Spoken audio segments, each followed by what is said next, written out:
तो dear student, यदि आप क्लास 9 का तैयारी करना चाहते हैं तो आप हमारे इस चैनल के माध्यम से आप लोग क्लास 9 का तैयारी कर सकते हैं। जैसा कि वीडियो हम क्लास 9 का रोज़ बनाते हैं, आप लोग जाकर देख लीजिए और उसमें जो है क्लास 9 का प्लेलिस्ट भी बना हुआ है, आप लोग वहाँ से तैयारी कर सकते हैं। तो चलिए आज हम इस वीडियो में बात करेंगे कि क्लास 9 के अर्थशास्त्र का चैप्टर 1 बिहार के एक गाँव की कहानी अति लघुत्तरीय प्रश्न किसका, तो अति लघुत्तरीय प्रश्न को जो है सॉल्व करेंगे। यदि आप इसका पूरा क्वेश्चन आंसर देखना चाहते हैं तो इस वीडियो के अंत तक आप लोग बने रहिए। तो चलिए क्वेश्चन को स्टार्ट करते हैं बिना वक्त गवाए। तो पहला क्वेश्चन है आपका कि उत्पादन से आप क्या समझते हैं। उत्पादन से आप क्या समझते हैं, तो इसका आंसर देखते हैं। इसका आंसर होगा अर्थशास्त्र के अनुसार किसी वस्तु की उपयोगिता के सृजन करना उत्पादन कहलाता है। ठीक है, अर्थशास्त्र के अनुसार किसी वस्तु की उपयोगिता के सृजन करना उत्पादन कहलाता है, ये आपका आंसर होगा। ना कि इसका जो अगर किसी वस्तु का निर्माण करना नहीं होगा, जो है इसका आंसर नहीं होगा किसी वस्तु का निर्माण करना, इसका आंसर यही होगा। ठीक है, तो आप लोग इसको लिख लीजिए। चलिए अगला क्वेश्चन की ओर बढ़ते हैं। अगला क्वेश्चन आपका 2 नंबर है। 2 नंबर क्वेश्चन है कि उत्पादन क्रिया को संचालित करने के लिए किन किन साधनों की आवश्यकता होती है। तो उत्पादन क्रिया को संचालित करने के लिए किन किन साधनों की आवश्यकता होती है, तो इसका आंसर होगा उत्पादन को संचालित करने के लिए 4 महत्वपूर्ण साधनों की आवश्यकता होती है। 4 महत्वपूर्ण साधनों की, पहला है आपका श्रम, पहला आपका है पूंजी, दूसरा आपका है श्रम और तीसरा भूमि और चौथा आपका उद्यम। ये चारों जो है कि ये चारों साधन से जो है उत्पादन को हम लोग संचालित कर सकते हैं। ठीक है, तो अब अगले क्वेश्चन की ओर बढ़ते हैं। अगला क्वेश्चन आपका है कि ग्रामीण परिवारों के अधिकांश उत्पादन क्रिया किस व्यवसाय से संबंधित होती है। ग्रामीण जो परिवार होता है उसमें किस साधन से मतलब उत्पादन होता है ज़्यादा, तो इसका आंसर होगा कृषि, क्योंकि कृषि जो है गांव में सबसे जो फेमस जो है यही है कृषि। ठीक है, जिसमें गांव के लोग इस पर निर्भर करते हैं। ठीक है, चलिए आगे की ओर बढ़ते हैं। तो आगे की अगला क्वेश्चन आपका 4 नंबर है। तो क्वेश्चन है कि उत्पादन का क्या उद्देश्य होता है। तो उत्पादन का क्या उद्देश्य होता है, तो इसका आंसर देखते हो। इसका आंसर होगा आपका कि उत्पादन का उद्देश्य ऐसी वस्तुएं और सेवा बनाना, ठीक है, जिसकी ज़रूरत यहाँ पर होगा मनुष्य को, जिसकी ज़रूरत मनुष्य को बेहतर जीवन यापन के लिए आवश्यकता होती है। ठीक है, इसका आंसर होगा उत्पादन का उद्देश्य। ठीक है, चलिए आगे के प्रश्न की उत्पादन के विभिन्न साधनों कौन कौन से हैं, तो इसका आंसर होगा अभी हम अगले जो ऊपर में क्वेश्चन का चर्चा किया, तो इसका आंसर होगा भूमि, पूंजी, श्रम और उद्यम। ये आपका उत्पादन के विभिन्न साधन है। तो चलिए आगे की क्वेश्चन की ओर बढ़ते हैं दोस्तों।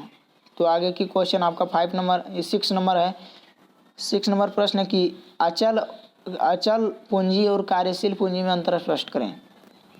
ठीक है, तो चलिए देखते हैं इसका आंसर। अचल पूंजी अस्थायी और टिकाऊ होते हैं, इसका प्रयोग उत्पादन में कई बार किया जाता है, जैसे हल, बैल या ट्रैक्टर आदि। ठीक है, और जबकि कार्यशील पूंजी हुआ है जिसका प्रयोग जो है उत्पादन में एक ही बार किया जाता है, जैसे कि खाद, बीज या फिर कोयला। ठीक है, ये आप इसका आंसर देख चुके हैं। तो चलिए आगे की ओर बढ़ते हैं। अगला प्रश्न है आपका कि 7 नंबर, मानवीय पूंजी से आप क्या समझते हैं। मानवीय पूंजी से आप क्या समझते हैं। ठीक है, तो इसका आंसर होगा कि मानव पूंजी से हमारा अभिप्राय किसी व्यक्ति के उन निजी गुणों से है जो उत्पादन की मात्रा यानी वस्तु के उत्पादन की मात्रा और गुणवत्ता को प्रभावित करते हैं। तो इसका आंसर होगा, चलिए 8वां प्रश्न, कृषि उत्पादन में वृद्धि के क्या उपाय है। कृषि उत्पादन में वृद्धि के क्या उपाय है, तो इसका आंसर होगा कृषि उत्पादन में वृद्धि के लिए बहुफसल कृषि लगाना एकमात्र उपाय है।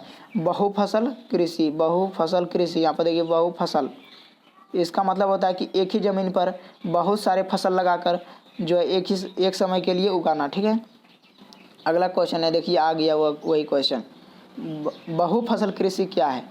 बहुफसल कृषि क्या है, इसका आंसर होगा जब भूमि के एक निश्चित टुकड़े पर यहाँ पर एक से अधिक फसल लगाने की प्रक्रिया को बहुफसल कृषि कहते हैं। चलिए तो अगला क्वेश्चन 10 नंबर पर बढ़ते हैं। अगला क्वेश्चन 10 नंबर आपका है कि बिहार में सिंचाई के मुख्य साधन कौन कौन से हैं।